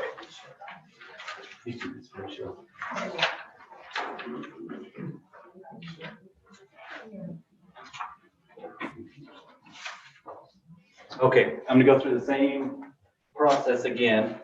I'll tell you what the problem is that we're trying to solve, and then I'll give you a conceptual overview, and then we'll go over it in detail. So the problem that we're trying to solve is that there's a system in place right now for bulk water usage. If somebody wants to do construction or whatever, then there's a system in place, and that system works well. They come in, they usually have the meter returned within 5 days. They put down $1,000 deposit, everything is great. In addition to that, there's also people locally that use water frequently, who for construction or for whatever reason, they're using water more frequently. And because, locals that use water frequently have a good relationship with the town, then it's always urgent and it's always going. And what we'd like to do is not leave one system completely in place and then create a new system that would allow people to do bulk water purchase, but would be a lot less of an administrative burden on the town and the district. So that's the problem that we're trying to fix. And the conceptual solution to that is that we have 2 different systems. One is exactly like we have, where someone comes in and they want to do a bulk water purchase. They put $1,000 deposit down on a meter, and they take that meter, they use it, they return it, and we charge the rate. However, if you were somebody that wanted to take a meter frequently, there's an alternative system. You could come in and pay $1,000 non-refundable deposit. So you pay $1,000 non-refundable. In addition to that, you pay an additional $500 that is refundable, and you take that meter and you actually hold on to that meter. It's still the district's, but you have a meter that you're holding on to that's the district's. And then you have a responsibility every month to come in and show it to the office staff and have that recorded every month. Okay, so for somebody that's just doing, bulk water use once a year, that would make no sense, right? It would be for those, I don't know, like a frequent flyer program. Like if you're in here twice a month, exchanging $1,000 every time, trying to get a meter on weekends and wherever you're doing construction or whatever. Sorry. That's the other part of it that you didn't mention, is that we'll have a frequent flyer come in and there is not a meter available. That's right. And so this basically would add meters to the districts, because that person would then just have their own, basically, even though it belongs to the district. And that's one more meter that is not checked out. That's 100% correct. Then your 2 types of customers aren't competing with each other. The district has some ready. Do we allow the flexibility for when we run out of meters and I come in to get a meter, I need a meter to do construction work? Do we allow the flexibility of me purchasing the meter in lieu of putting $1,000 deposit and donate it to the city? That was one of the solutions that were floated as one of the solutions to this problem that was floated. The concern with that is other people's meters. We don't get to know what the details on them. It turns into, like, okay, then we'd have to list the specifications of the meter. We'd probably know when they got it, if they tampered with it. It just kind of turns into a little bit more of a different situation than if we say, no, this is our meter. We bought it. We've inspected it. We know what it is. Well, they can't own the meter. They have, let's arbitrarily say that Dale buys his meters from Schultz's, okay? And we run out of meters. We can authorize the individual to go down to Schultz's and purchase the meter. He has to bring it to the city, surrender it to the city, and then we check it out in lieu of the $1,000 deposit. Well, effectively, the That's the way $1,000, we've done it. I hear you. effectively, that's what we're doing, but they pay us $1,000, not refunded, they're paying for the meter. I'm only talking about when we come in, we don't have any meters to give them. Well, let me run down to Schultz and buy one, I'll give it to you, then I'll rent it back from you. That's what we do all the time. I hear your question. This policy does not allow for that as it's written. If the board decided that you wanted to allow that as an option, I was just asking if we allow it. How much are the meters? What, we talking about $1,000. 2 Yeah, inch? you're Are they? right, Brandon. And I wouldn't, as the person that's in charge of the system, I would never let anybody hook up an apparatus to this system at all that hadn't gone through me. I will not allow that to happen. I'm not going to take on chances of cross connection potentials. I'm not going to take the chance of somebody with a meter. That meter needs to come through the district and needs to be checked out, or they can purchase that meter through there. If we have someone who there's not a meter to have to come in, and we've slowly done this, when we're in those big things, Harold and I will talk and I say, you know, we got a lot of people come in, we need to purchase another meter so that meter will be available. The building isn't always going to happen. We definitely don't want to be in the business of spending a lot of cash on meters that actually aren't going out the door. My suggestion would be is that we purchase meters accordingly with our growth. There is one exception that I do make, just so that if anybody sees it and says, Dale said this, is I do make that one exception for the county. Because the county takes care of our road when it comes to Maine, and they have to use water from us. And most of the time, we don't have a meter in here. Those guys always call me. I always go and read that meter, and they always call me, and I do it when it's done. That is the only exception that I have made for anybody else to hook something that hasn't come through the district. Okay. For clarification, I never suggested any such thing. I suggested they purchase it, give it, surrender it to the city, then check it back out. right. But it's, who's paying the bill for it? So you're saying The that we want, individual is. Yeah, but they're, That's clarify absolutely. what Dale said. So you're saying from what he said, that the average person comes in and checks that out for 5 days. If there's not a meter here, we can tell them to pay $1,000, and then at the end of that 5 days, that meter is ours. No, I didn't say anything of the sort. Let me be real clear. Last month, I've pulled 2 from the city of Hurricane where they were out of meters. They directed me where I could go purchase 2 meters, and I went and purchased the 2 meters instead of giving them $1,000 deposit. Okay. I then took the 2 meters immediately to the city. I just turned them over to them. They belong to them. Now I turn around and say, okay, I need a meter. I didn't have to pay the $1,000 because I bought the meter. They waived. I follow what Dale's saying. I do All like, I said. I get Okay. what you're saying, and I'm okay with So that. my because question it's to you still coming was, to us. is there anything that allows us to do that in the event that if we should run out? I'm all about creating as much option as possible, not handicapping. so it's not money we have to pay them back. is what It's you're saying. not. I gotta write you, follow. I gotta write you $1,000 deposit for a meter that you don't have. Well, then let me run down here and buy one. I'll give it to you in lieu of $1,000. Once I give it to you, then you can check it back out to me, your normal process. Here's the meter reading. I call, But because you bought it, you don't have to pay. I just don't have to pay $1,000. That's it. I follow you. And I it like builds our asset. We didn't have to go buy the meter. We put the onus on the individual who needed it muy pronto because we didn't have time to go do it. I just asked if we had that. I don't have any objection to that policy. We could write it in right now, or we could come back with a I policy think it's that. a Put it on future agenda. I was just saying it's something we should look at. We could put that in the verbiage and approve it with that in there, whether it's written down or not, you know. what we're That's- talking about. Okay, and if the board feels comfortable with that, okay, so. We work on that future. agenda. I do like that. That's a good idea. Okay, so now that we have a conceptual overview of how this works, I didn't touch on the last part. The last part is that there's heavy fines. If they're holding on to a meter out there, the penalties for not bringing it in and letting the office staff get the meter reading every month is a little steep. We want to sharply encourage punctual readings so that the program doesn't run away from us. Okay, The applicant fills, when the applicant fills out an application, he typically fills it out, says, I'm gonna have this for 5 days. So you penalize them after that 5 days. But the individual who has a annual pass or frequent flyer program, you don't, it's for a 1-year program, it's indefinitely, indefinitely, so you don't. as long as they bring it in within, Every month. as long as they're- within the last 10 days of every month. Yeah, as long as they bring their meter reading, yeah. That's it. Okay, so now in detail, chapter 15, 15.0 bulk water sales, 15.1-1 bulk water sales, customers may apply for a bulk water purchase. 15.1.2 application required. Customers will apply for a bulk water purchase by filling out an application. So this first part, 15.1 through 15.4 is just the normal process. And then 15.2.1, long-term bulk water sales. That's where it gets broken up and we start talking about the program I'm talking about. So this is just the normal process. 15.1.3, procedures for processing bulk water applications. The accounts receivable clerk will review the application for completeness and ensure fees are paid. The clerk will then annotate the meter number and the current meter reading. The clerk will then schedule a time for the applicant to pick up the meter from the town office. Likely that in reality, that'll happen on the same day. 15.1.4, verbal communications with the water superintendent required. Bulk water customers are required to verbally communicate with the water superintendent before usage. The water superintendent will inform the customer which hydrant to use and instruct the applicant on safe use. Okay, 15.2.1, long-term bulk water sales.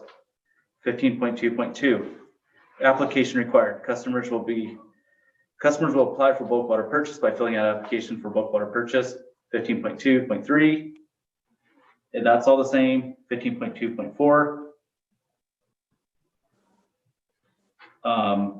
Customers must use designated hydrant. So this is a difference. Now we're getting to things that are different about the frequent flyer program. 15.2.4, customers must use designated hydrant. The water superintendent will inform the customer of which hydrant to use. The customers must use the designated hydrant, or the long-term bulk use agreement will be terminated. So if they use the wrong meter, they're going to lose their fire hydrant. The wrong fire hydrant, they're going to lose their meter. Let me if I can make a suggestion, if we, in that section alone, if we change it to hydrants, the guy who typically uses it on a regular basis, and when we see Jefferson Canyon come in, which is getting very close, you're gonna see them hop around within their subdivision and have 2 to 5 sometimes hydrants available to them.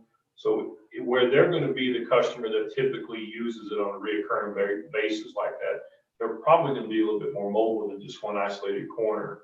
So we may wanna have some version which says a developer, for example, who has got 5 hydrants within his first phase subdivision can work within those hydrants. Does that make sense? Rather than designating him to one. Yeah, if the hydrants are already existing and It would be hydrants that he installs. exactly. Right. So as long as that communication happens, the reason that I want that verbiage in there is remember that we run 3 different systems. So I can't have people bebopping all over the place with hydrants without me knowing and crossing that meter into my other systems. Draining Canaan Springs, the Right. water roads. But again, if you give yourself the ability to expand to hydrants, I then agree. Dale can give that direction without coming back and saying we're violating the process. I agree. So give him a little bit of flexibility there, is what I would suggest, Okay, but only in that section. so if the board's in agreement on that, I just changed designated hydrant or hydrants. Okay. Customer responsible for meter readings. Long-term bulk use customers are required to bring in the bulk use meter into the town office within the last 10 days of each month. Failure to bring in the meter by the 15th day of the following usage month will result in a $200 fee. Failure to bring it in within 30 days of the following usage month will result in a $500 fee and a termination of long-term bulk water usage agreement. So if I don't bring it in the last 10 days, on the 15th of the next month, I'm charged $250. And if the whole next month elapsed, then I'm charged $500 and we'll take the meter and the agreement's terminated. Again, I'm not trying to be argumentative, guys, just trying to clarify. 250 plus 500? Yes, that'd be $750 fee. Yeah, because $500, I'll keep it. And the board, Well, I don't think that's clear.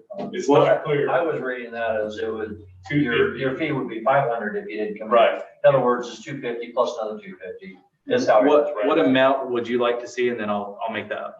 I'm okay with whatever, but I was just saying that clarity wise, yeah. Yeah, I just think, and that's exactly what I was reading. It should be $500 for the second.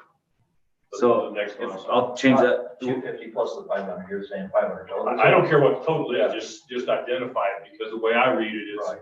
I can read it as being one of either. I can argue that it's 750 and I can argue that it's 500. So I wrote, the I following can usage month will result in an additional $500 fee. And that makes it very clear. It's an additional 500. And then do we want the total amount to be 500 or 750? I like money, so. I think that it should be steep. And so I think people should, they've already paid $1,000 deposit. That's non-refundable. They're committed to the program. So I think they're, Well, they've got $500 deposit, let's just Let's make it a $500 total. That's a pretty big sting for 30 days. Yeah. And then they surrender their meter and they've also surrendered that $500 deposit that we already have. okay. So it's $1,000. That's significant. So the usage month will result in an Plus additional usage. $250 fee and the termination of long-term bulk contract. And then of course that would be plus usage. You know. The usage could be a lot more than 500.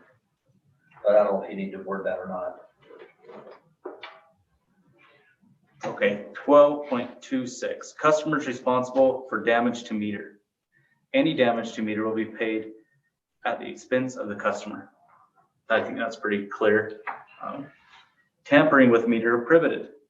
Any intentional tampering with the meter, to include customers attempting to repair the meter, will result in termination of long-term bulk meter usage agreement. Can we add some verbiage there that says, and you may already have it, so if I'm redundant, I apologize. But I'd like to take the $1,000 deposit and replace the meter. Are you capable of doing that in the way it's verbiage now? The original, so for this program, there's $1,000 fee, non-refundable, it's paid. Okay.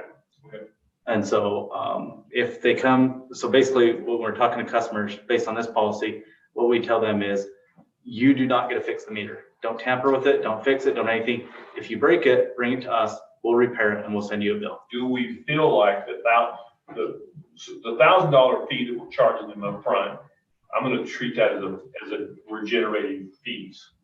And I'd like it to not be applied to the damaged meter, because the damaged meter is going to eat up that entire $1,000.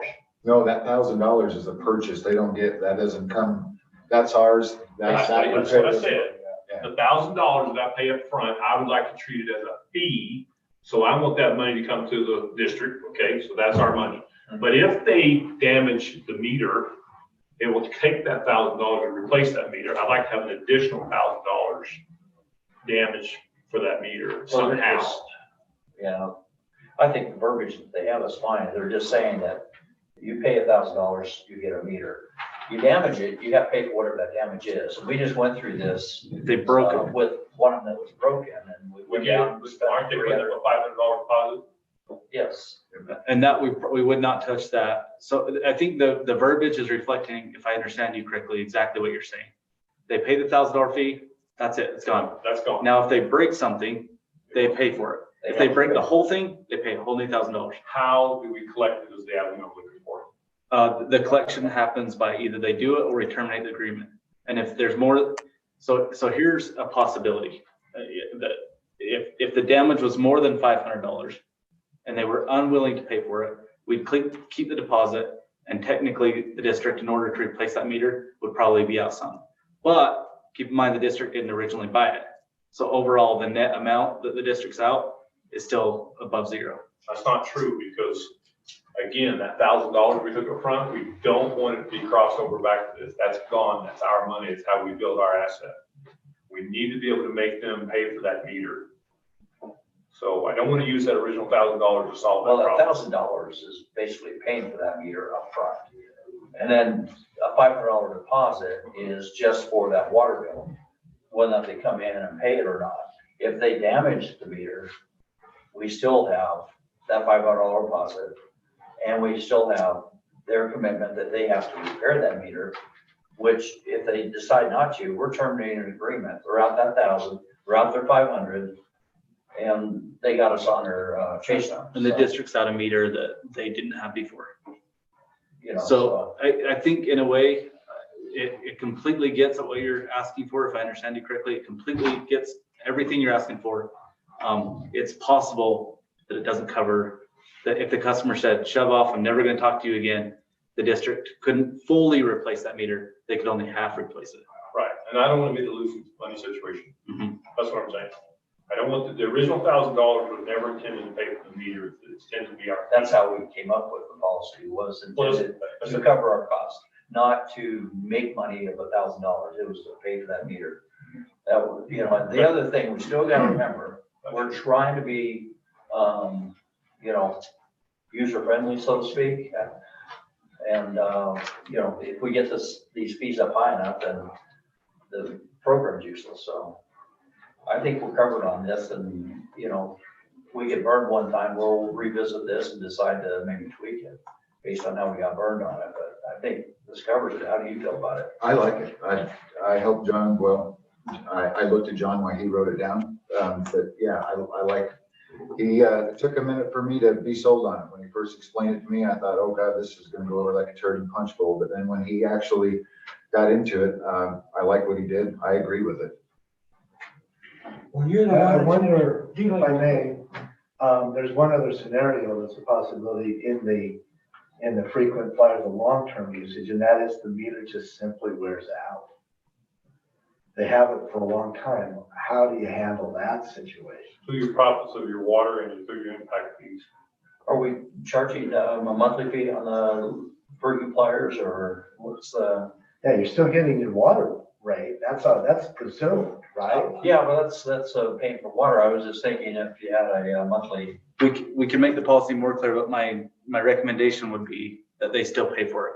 So if they use up the whole life of that meter and the whole thing needs replaced, then we're back in the situation that you were discussing, which is, okay, what do we do now? You pay for it. We send it off to get fixed, I'm or- just telling you right now, okay, so I know it, I can tell you 12 contractors right now, that if I've got $1,000 bill for a meter and I've got a $500 deposit, and you've got no verbiage to come back and clear $500, thank you very much, here's your meter, I'm walking out for a $500 hit instead of a $1,000 hit.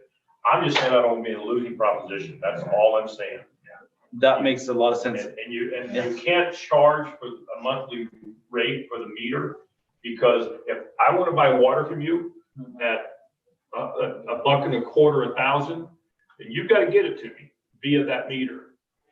So you're not going to charge me for the meter and the water too. I'm buying the water from you, give it to me. Mhm. If you got to give it to me in 5-gallon buckets, that's your problem, that's not my problem.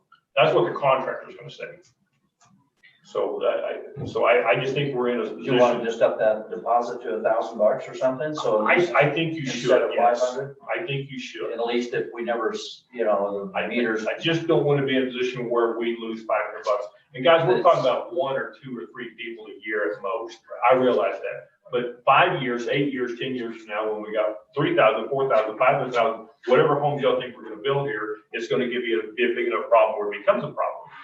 And now's the time to make sure that we don't give ourselves a losing position. So just before we change this up, I want to make clear that the current, so even as this policy is written, if a contractor comes in and takes it for 5 days or whatever, Well, that's on the first phase. We're talking about the frequent flyer program. okay, so you understand that.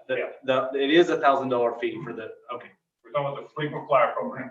okay. Because I'm a contractor that's working here for 18 months, and I've got the frequent flyer program, and I break the meter, it's cheaper for me to give you the meter back and walk away than it is to pay the bill. Understood. And you have no recourse. I'm gonna do that every time. I'm not saying me personally, I'm saying the contractor thinks that way, he's gonna do that. So you've given him an opportunity to take advantage of you. I know it's only $500, and I know there's only 1 or 2 guys, but we're putting ourselves in a position where we lose money. I just think the deposit should be enough to cover the cost of the product they're taking. Yeah. Okay. Rod made a good point, though. I'm curious if we've covered that solution, is the meter just wears out. Can I comment on that? So that bulk meter, the body of that is essentially a carcass. I mean, you'd really have to do some damage for that meter to be irreplaceable. So both ends are replaceable on that, and the head on that is replaceable. Unless someone takes that and throws it through a grinder or chucks it off a cliff, that carcass, in theory, unless it's been, strapped onto a hydrant and frozen and cracked the carcass on there, that the parts are replaceable on the. What if they steal it? What's What if they that? don't bring it back? That's their problem. That's Then they're. Cost me $500. their responsibility. Oh, I'm with you on 1,000. That's what I'm saying. I follow you on It that. just- I got beat for $500. I think. Yeah, I follow you on it. I'm just telling you what I see in the construction world, what goes on out there, and I see that happen all the time. Hey, I can't be accountable for this. Somebody came and took it off the fire hydrant. But here's my $500. I apologize. I don't take that So very well. I think I would if the go board's in with agreement, that's been 500. changed to 1,000. That's good. Can I ask for one clarification real quick? On 15.1.2, it talks about application required for customer supply for bulk water purchase by filling application for bulk water purchase. And then at 15.2.2, it goes application required for bulk water purchase. Do we want to put in long-term bulk water purchase on that 15.2.2? That's a good idea. Clarify that just a little bit, because it looks like we're asking for two. They're two separate programs, right? And so maybe 15.2.2 put long-term on there. Noted. Thank you. I like that. No, that's a great response. Yeah. I need to adapt that. Anything to add to this? I think we beat it up enough, didn't we? Yeah, we'll give John a minute to get it down before we forget it. And, Marty, get your verbiage, please. Yeah, I was gonna say, I'll try a shot of a motion that, we, approve chapter 15 of bulk water sales. And, with the, changes as noted. I'll second that. Aye. Okay. Aye. Oh, that's it. Aye. Green. Thank you, John. That's something that I wanted to, anyways. On the,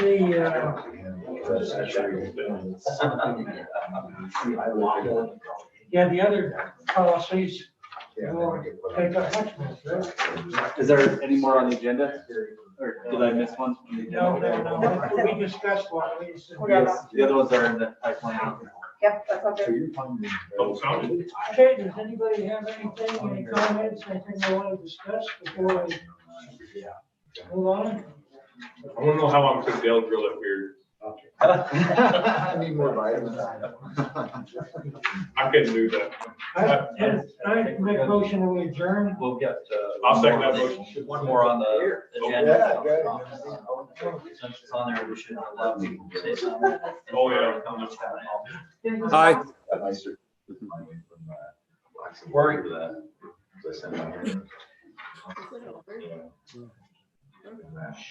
Shameen. Ben, do we have any public comment? Those here or on the, on Zoom?